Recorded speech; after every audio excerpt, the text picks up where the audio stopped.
If you've been involved with this church or any church, local Anglican church, over the past few years, you might remember that our diocese used to organise spirituality days, which are a chance to go along, usually to the cathedral or somewhere near it, and to hear a speaker and to spend some time in quiet reflecting on whatever the appropriate spiritual topic was. And Rachel and I went to quite a few of those, and actually we actually led one as well. One of the most memorable, not the one we led, but one of the most memorable was called Stations of the Resurrection. Now, if you've been involved to any extent with a church which is even a bit higher church than ours, you may be familiar with the concept of the Stations of the Cross. Most Roman Catholic churches, many Anglican churches, have pictorial stations around the walls which have little pictures that trace Jesus' journey through the streets of Jerusalem to the place where he was crucified, died, and was buried. And there are usually, traditionally, 14 of these, and they commemorate events which are either mentioned in the gospel stories about that day or are traditional tales which have become hallowed with the passage of time. The Stations of the Resurrection, on the other hand, was a new one on me. I'd not really thought of that as a thing, and I have to say it was a very welcome one. Because I do think that sometimes in all Christian traditions, including our own, we have a rather excessive and unhealthy obsession with the gory details of the crucifixion. It is, of course, very important to remember all the cruelty and mistreatment and agonizing death which Jesus suffered, and all out of love for you and me and all God's creatures.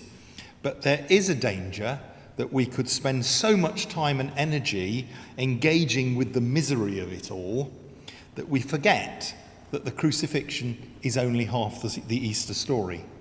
Christ has died, yes, but Christ is risen. And the idea of the Stations of the Resurrection complements the Stations of the Cross with another 14 stories that take us on a different journey.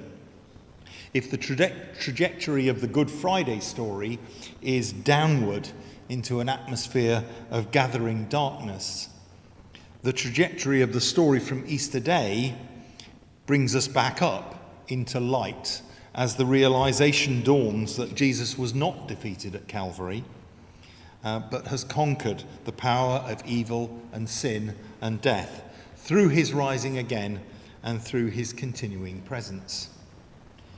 Several of the episodes that were part of that Stations of the Resurrection are Jesus' appearances to his disciples after he was raised from the dead.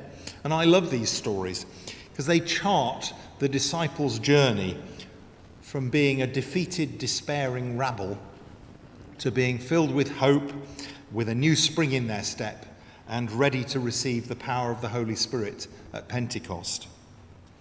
And the metaphor of a journey is surely no more clearly illustrated than in our gospel reading this morning, because it takes place on a literal journey. It's a walk of roughly 7 miles from Jerusalem to Emmaus. But it's not just a physical journey, it's also a spiritual one in which we can see God at work. It was a journey that must have started as a bit of a trudge. Together with the other disciples, the two making this journey home had lived for weeks, maybe even months, in the growing buzz of excitement that surrounded Jesus. Jesus genuinely seemed to be offering real hope, real change, real liberation to people who were struggling under the twin oppressions of Roman occupation and a legalistic conservative religion. And then they had seen all the excitement and all the hope brutally crushed as the powers of repression smashed the life out of Jesus in the most cruel and humiliating way possible. And so there was nothing else for it but to go home, to keep their heads down, to hope that the reprisals that might follow anyone known to have associated Jesus might pass them by, and gradually to come to terms with the loss of their hopes and dreams. So it must have been a laborious walk, eyes on the ground, putting one sad, disappointed foot in front of another.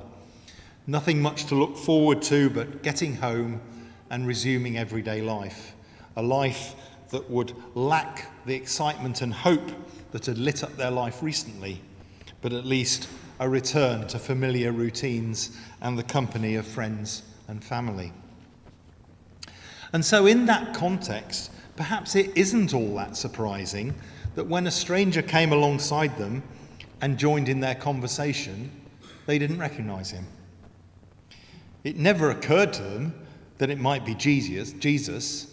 How could it possibly be Jesus? They'd seen him beaten. They'd seen him nailed to a cross. They'd seen him pierced by a spear. He was dead beyond all doubt. But still, it strikes me as a little strange that as they walked along the road and listened to him talk, and still nothing rang a bell. The story suggests that something more than just their state of mind prevented them from recognizing Jesus. And that might seem like a rather perverse or even cruel trick for God to play. I'm not sure it is. He could, of course, have just dazzled them with a spectacular Shazam appearance. But that's not really what Jesus' way of doing things. If you read the various accounts of how Jesus appeared to his disciples after the resurrection, most of them start really very unobtrusively. They are extraordinary things, but they're deeply rooted in the ordinary. And that gives them an authenticity which something more akin to a conjuring trick would lack. If we know anything about Jesus from reading the stories of how he spread his message to the people, how he trained his disciples, it is that he was a master teacher. He was able to tailor what he said to specific circumstances, often to specific individuals, in order to make the maximum impact and help people to understand. And it seems that in this case, the best way in which he could help them to rebuild the hopes that seemed to have been dashed was to explain to them how what had happened was rooted in the scriptures with which they had been brought up. So as they walked on together, he expounded the scriptures to them. He explained how the recent events in Jerusalem, far from being an ending, were actually a fulfillment of God's promises and the start of a new beginning. And as he did so, the hope in their hearts began to be rekindled, and their downcast heads were raised ever so slightly. They weren't yet able to understand or articulate what the stranger's teaching had helped them to glimpse, but there was something there, with a burning in their hearts that they only recognized later for what it was. I think that we too often have a tendency to trudge on with our heads bent low.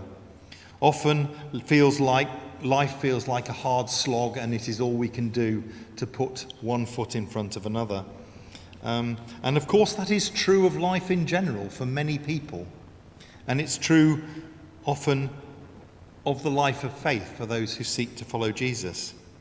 As a community of faith here at St. John's, there are so many concerns at the moment which weigh us down. There's all the stuff with the ceiling, and there's the fall in numbers and income that puts a significant question mark about the viability and sustainability of this worshipping community.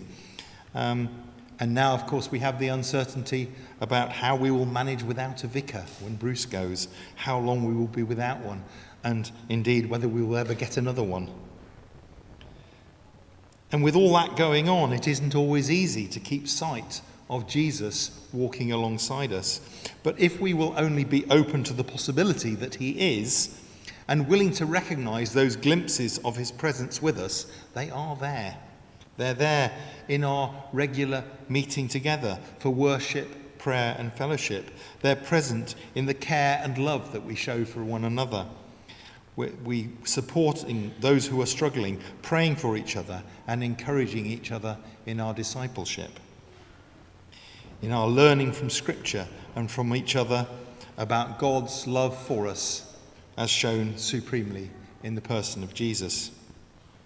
And if we are willing to recognize those signs when we glimpse them, they help us to trust Jesus. The two disciples on the road to Emmaus needed to rediscover not just the scriptural basis of what they had experienced over the past few days, but they also needed to recover their trust in Jesus.